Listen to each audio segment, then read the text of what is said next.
जगतसिंहपुर जिला तीर्तोल ब्लॉक अंतर्गत गरामा पंचायत अलणा ग्राम में माजागुलाई क्रिकेट पड़िया चलित वर्ष पंचम थर पर टेनिस बॉल क्रिकेट टूर्नामेंट अनुष्ठित हो जाइए।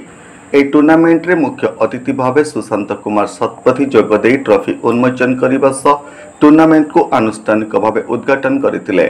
पंचायत समिति सभ्य रमेश चंद्र बारिक उपस्थित थिले। ए टूर्नामेंट रे पंचायत मोट 16 टीम भाग नहीं बेले सेथिरु प्रथम दिन 8टी द्वितीय दिन 8टी लेखाएं टीम खेलिबा सह सेथिरु मुळुगां और पदना टीम फाइनल को उन्नीत होइतिले। फाइनल मैच रे मुळुगां को 10 विकेट रे हराई पदना चैंपियन होइतिला। फाइनल मैच रे मुख्य अतिथि भाव सौम्यकांत दास जोग देइथिले। चैंपियन और उपविजेता टीम को ट्रॉफी सहित अर्थराशि प्रदान करा जाइथिला। नमस्कार, मु लिपिका आपण मानको स्वागत करछि नुआ रूपरे होली टीवी ओडिया सहित जोड़िया आपण माने लाइक करंतु, सब्सक्राइब करंतु, शेयर करंतु एवं ये पीजी एवं पिलामान सहित जड़ित मो अनुरोध करी तांकर भी सहयोग रहे। हेलो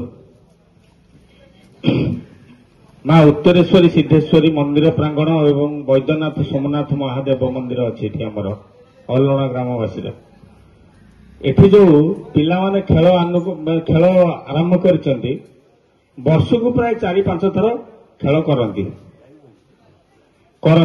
भारी खुशी लगे। सब कहती भाई आस खेल सांगे बस उठ ये कर से कर।